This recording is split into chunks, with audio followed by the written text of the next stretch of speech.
И започваме. Беше зима.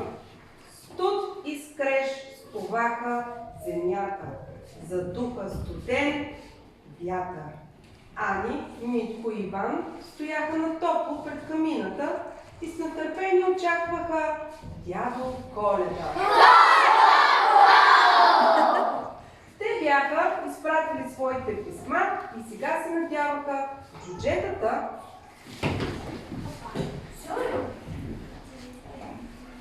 да изработят техните подаръци. Ани искаше балерина. Митко бягаща пътечка. А Иван параван.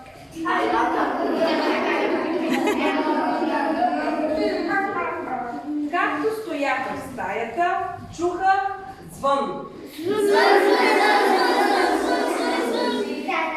Изтичаха до прозореца и видяха шината на дядо Коледа. Най-отпред беше впрегнат Рудолф.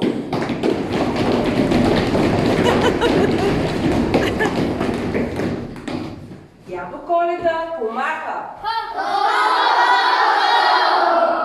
Помаха на децата и те се турнаха навън. Ани научи своята балерина.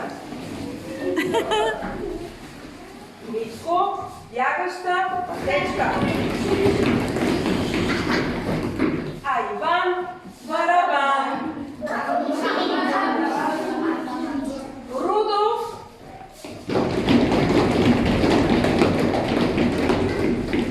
тропна с крак.